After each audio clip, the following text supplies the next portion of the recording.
Hello guys, preamble की दूसरी video में आपका स्वागत है। तो कल हमने प्रस्तावना के मुख्य मुख्य बिंदु देख लिए थे कि प्रस्तावना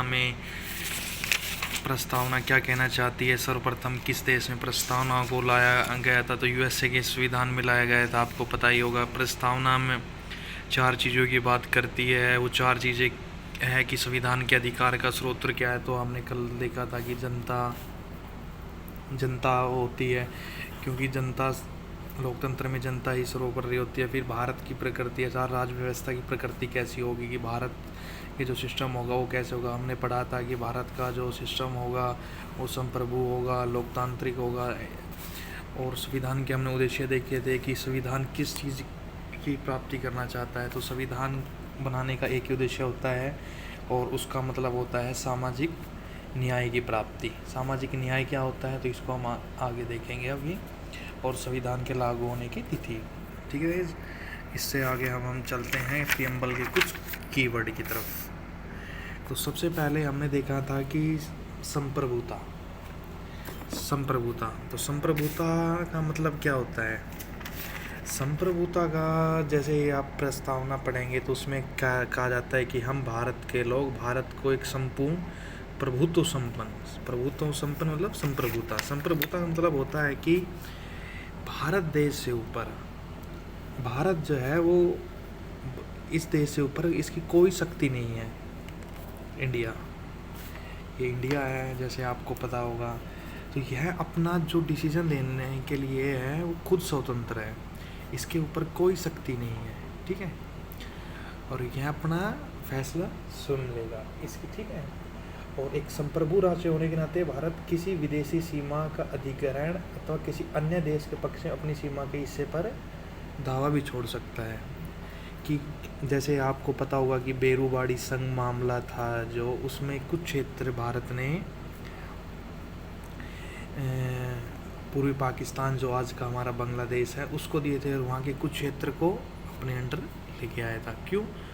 तो भारत क्या है, संप्रभु है। संप्रभु के अंदर फैसला लेने वाली संस्था कौन है भारत में, तो यहाँ की संसद है। संसद पता होगा कि जो हमारे जनप्रतिनिधि हैं उनका चुनाव कौन करता है, यहाँ की जनता करता है, जिनकी एज 18+ है, ठीक है भाई। संप्रभु। दूसरा शब्द है समाजवादी, ठीक है।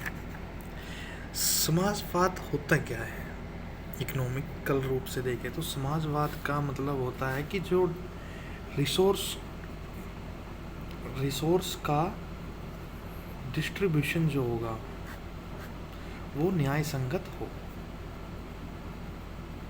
ठीक है। कि किसी भी एक व्यक्ति के पास संसाधनों का केंद्रीकरण ना हो, सेंट्रलाइज ना हो, रिसोर्स का डिसेंट्रलाइज हो, ठीक है, ताकि विषमता को समाप्त किया जा सके। जैसे आप हमारे जो DPSP है, राज्य के नीति निदेशक तत्व है, उसमें आर्टिकल 39 क्लोज B और क्लोज C वो इस चीज़ के बारे में डिस्कस करते हैं, ठीक है, कि संसाधनों का डिसेंट्रलाइज हो, सेंट्रलाइज ना हो, और राज्य ऐसी किसी भी विधि को बना सकता है, ठीक है। अब बात करते हैं हमारा समाजवाद कैसा समाजवाद है। तो हमारा जो समाजवाद का जो मॉडल है वो साम्यवादी समाजवाद नहीं है। साम्यवादी समाजवाद क्या होता है, तो साम्यवादी समाजवाद होता है कि जहाँ पर स्टेट एक मेजर फैक्टर निभाए। जबकि जब हमारा देश आज़ाद हुआ तो पता ही होगा आपको कि हमने मिक्स इकोनॉमी के कॉन्सेप्ट को अपनाया था। मिक्स इकोनॉमी में क्या होता है कि जो हैवी इंडस्ट्री है, मतलब जो आधारभूत उद्योग है इस देश के, जैसे बिजली बनाना, कोयला का खनन, ये ठीक है, बिजली बनाना, कोयला का खनन, ये जो बड़े बड़ी इंडस्ट्रीज़ थी ये सरकार ने अपने अंडर में रखी। जबकि छोटी इंडस्ट्री को, प्राइवेट सेक्टर को हमने दे दिया। इस तरह हमारे देश ने एक मिक्स इकोनॉमी हमने अपनाया। हमारा जो समाजवाद है वो लोकतांत्रिक समाजवाद है। इंदिरा गांधी ने कहा भी है कि हमारा अपना एक जो समाजवाद का मॉडल है वो हमारा अपना मॉडल है, ठीक है। और साम्यवादी समाजवाद को हम राजा आश्रित समाजवाद भी कहते हैं, जो मैंने अभी बताया कि इसमें जो स्टेट है वो मेजर रोल अपनाता है, ठीक है, और किसी भी प्राइवेट संपत्ति की यहाँ पे मना होती है, सब कुछ स्टेट के हाथ में होता है, वहीं सब चीज़ का डिस्ट्रीब्यूशन करता है, ठीक है। और जो लोकतांत्रिक समाजवाद है दोस्तों, वो आपको पता होगा, वो मिक्स इकोनॉमी में आस्था रखता है। लोकतांत्रिक समाज हमारा मिक्स इकोनॉमी में आस्था रखता है, ठीक है। मिक्स इकोनॉमी आपको जैसे पता होगा कि जो आधारभूत उद्योग है वो सेंटर के हाथ में होते हैं, जो छोटी इंडस्ट्रीज होती है वो हमारी प्राइवेट सेक्टर के हाथ में होती है, ठीक है दोस्तों। हालांकि सर्वोच्च न्यायालय ने भी कहा है कि लोकतांत्रिक समाजवाद का उद्देश्य गरीबी, उपेक्षा, बीमारी, अवसर की असमानता को समाप्त करना है। मैं आपको बता दूं कि ये सुप्रीम कोर्ट का यह जो जजमेंट था, सुप्रीम कोर्ट ने का जो जजमेंट था दोस्तों, यह इसके साथ ही एक भारतीय समाज असमानता को समाप्त करना है, साथ ही भारतीय समाजवाद, मार्क्सवाद और गांधीवाद का मिला जुला रूप है। कि कुछ चीज़ें हमने मार्क्सिज्म से भी हैं, कुछ गांधीज्म भी है। जैसे गांधी जी हमेशा ग्रामीण स्वावलंबन की बातें करते थे कि गाँवों को इम्पोर्टेंस दी जाए, और आज़ादी के बहुत समय बाद दोस्तों हमने 73 और 74वां जो अमेंडमेंट हुआ, हमने उसके तहत हमने 3 लेयर, जैसे हमारे यहाँ इलेक्शन होता है, जैसे आपको पता होगा कि केंद्र के स्तर पर क्या है, हमारे पास संसद है, फिर हमारे फेडरल सिस्टम में हमारे राज्य आ जाते हैं, और 3rd लेयर में हमारे स्थानीय निकाय आते हैं, जिनमें ग्राम पंचायत, नगर पालिका है, ठीक है। लेकिन हमारा जो समाजवाद है वो गांधीवादी समाजवाद की तरफ ज़्यादा झुका हुआ है, ठीक है। हालांकि आपको जैसे पता होगा कि समाजवाद में जब हमने 1991 में जब हमारे यहाँ पर LPG रिफॉर्म हुआ, लिबरलाइजेशन, प्राइवेटलाइजेशन, ग्लोबलाइजेशन, इसके पश्चात हमारा जो समाजवादी स्वरूप है वो कमज़ोर पड़ा। क्यों? क्योंकि हमने अपनी इकोनॉमिक्स को खोल दिया।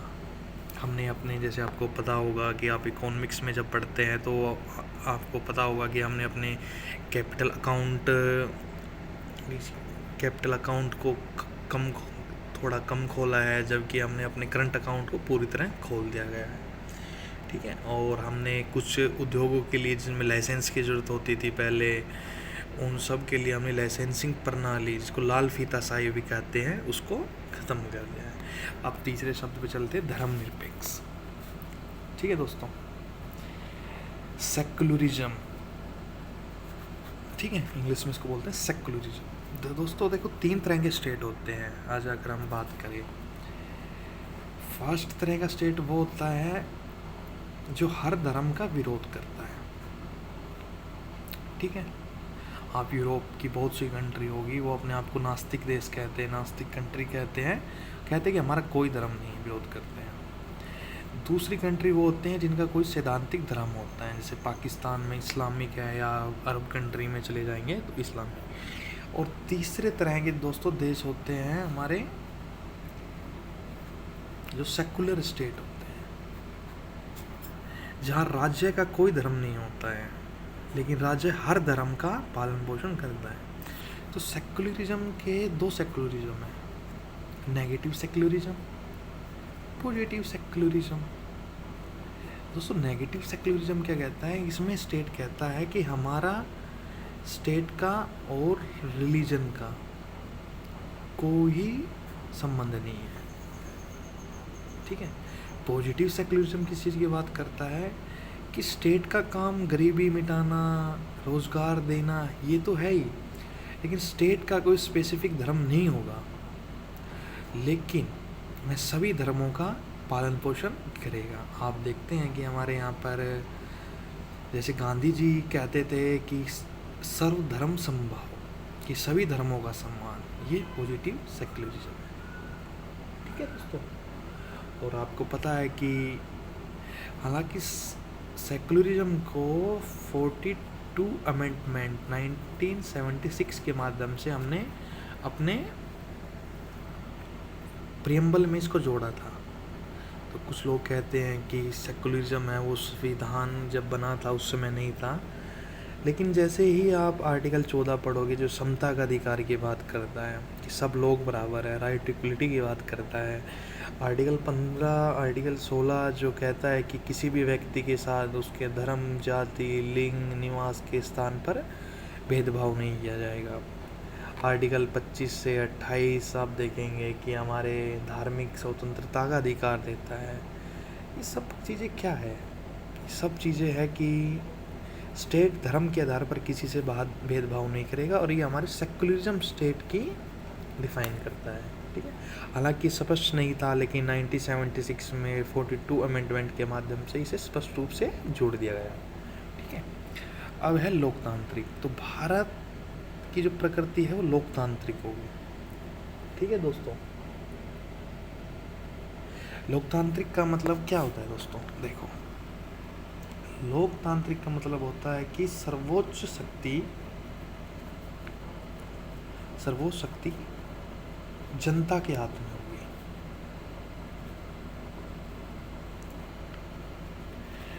जनता डिसाइड करेगी कि उसको अपने जनप्रतिनिधि कैसे चुनने हैं, कैसे। हर पार्टी जैसे इलेक्शन से पहले अपना रेफरेंडम मैनिफेस्टो रखती है कि अगर हमारी सरकार बनती है तो हम ऐसे ऐसे काम करेंगे, लेकिन उनका जो चुनाव होता है वो जनता के माध्यम से होता है। जनता लोकतंत्र में सर्वोच्च होती है।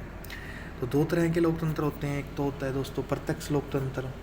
प्रत्यक्ष लोकतंत्र में क्या होता है कि इसमें जनता की हिस्सेदारी डायरेक्ट होती है, जैसे कि रिकॉल, कि जनता रेफरेंडम रिकॉल के माध्यम से अपने प्रत्याशी को वापस बुला सकती है। ठीक है, अप्रत्यक्ष लोकतंत्र क्या होता है दोस्तों? इसमें जनता प्रत्यक्ष रूप से भागीदारी न करते हुए अप्रत्यक्ष रूप से भूमिका निभाती है। कैसे? देखो दोस्तों, ये हमारे यहाँ पे चुनाव हुआ। ठीक है, हमारे यहाँ पे चुनाव हुआ तो हमारा एक जनप्रतिनिधि होता है, जनप्रतिनिधि। हम इसको चुनते हैं और ये जाके क्या करता है, संसद में हमारे हितों के लिए आवाज़ उठाता है। तो इस व्यक्ति को चुनने में जो ये हमारे लिए काम कर रहा है संसद में, किसने भूमिका निभाई है? जनता ने। जनता ने चुनाव के माध्यम से इसको चुना है। तो यह क्या है? हमारा अप्रत्यक्ष लोकतंत्र है दोस्तों। ठीक है, अब दोस्तों चौथा जो शब्द है दोस्तों वो है गणतंत्र। गणतंत्र क्या होता है? तो सबसे पहले राजतंत्र को जान लेते हैं कि राजतंत्र क्या होता है। राजतंत्र क्या होता है? तो राजतंत्र क्या होता है? राजा का तंत्र। इसमें जो राजा ने कह दिया वही फाइनल है, और ये वंशानुगत होता है कि राजा का बेटा राजा।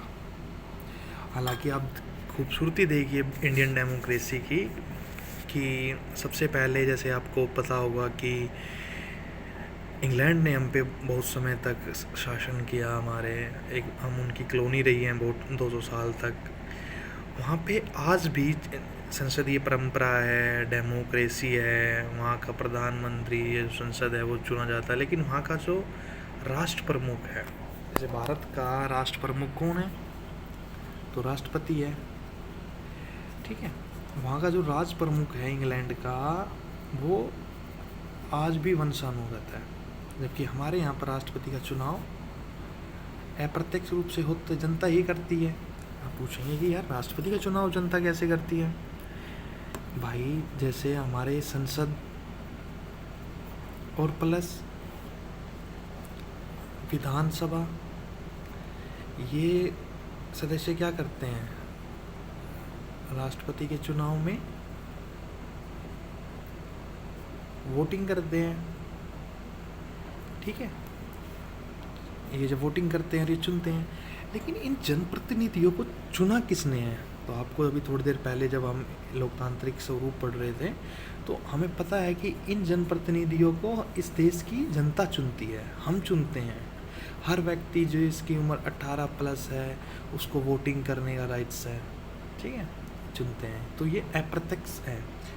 ठीक है, गणतंत्र का और भी मतलब होता है, जैसे राजनीतिक संप्रभुता किसी एक व्यक्ति के हाथ में नहीं है, मतलब राजा ने जो कह दिया वो नहीं है। और दूसरा होता है विशेषाधिकार वर्ग की अनुपस्थिति। इसका मतलब होता है कि सब लोगों को बराबर के राजनीतिक अधिकार प्राप्त है, राजनीतिक, सामाजिक, आर्थिक, कि ये नहीं है कि कोई किसी जाति विशेष में पैदा हो गया तो उसको ये राइट्स मिल गया, कोई जाति विशेष धर्म में हो गया। हर भारत में हर व्यक्ति प्रधानमंत्री, राष्ट्रपति, सुप्रीम कोर्ट, हाई कोर्ट जज का जज बनने के लिए एलिजिबल है। ठीक है। न्याय दोस्तों, न्याय का मतलब क्या होता है? न्याय का मतलब होता है इक्विटी, कि समानता, समता स्थापित हो समाज में। इसका मतलब क्या है कि समाज में अन्याय है तभी तो न्याय की बात होगी। तो देखो, सामाजिक न्याय, सामाजिक न्याय का अर्थ है, जैसे सामाजिक न्याय का मतलब होता है कि हर किसी भी व्यक्ति के साथ उसकी जाति, धर्म, लिंग, भाषा के आधार पर भेदभाव नहीं होगा, कि हर व्यक्ति बराबर है। ये नहीं है कि इस जाति में पैदा हो गया तो ये यहाँ काम नहीं कर सकता, या इस नौकरी के लिए एलिजिबल नहीं है, या यहाँ कोई चीज़ है वो स्पेसिफिक इस व्यक्ति के लिए आरक्षित है, ऐसा नहीं होता है। ठीक है। आर्थिक न्याय क्या है? आर्थिक न्याय का मतलब है कि किसी भी व्यक्ति के साथ आर्थिक आधार पर उसके साथ भेदभाव नहीं किया जाएगा। ठीक है। इसमें संपदा, आय व संपत्ति की असमानता को दूर करना भी शामिल है, जैसे अनुच्छेद 32B और C। जब हम आगे DPSP पढ़ेंगे तब इसको और देखेंगे कैसे आर्थिक न्याय, क्योंकि हमारा जो राज्य के नीति निदेशक तत्व है आर्थिक, सामाजिक, लोकतंत्र की ही बात करते हैं। ठीक है। राजनीतिक न्याय क्या होता है? तो राजनीतिक न्याय का अर्थ है कि हर व्यक्ति को समान रूप से राजनीतिक अधिकार प्राप्त होंगे। ठीक है।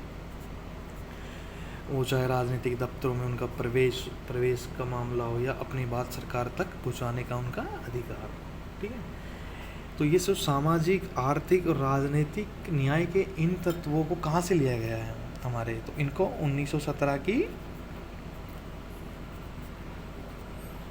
रूसी क्रांति से लिया गया है। ठीक है दोस्तों। अब हम बात करते हैं दोस्तों समता की। तो समता,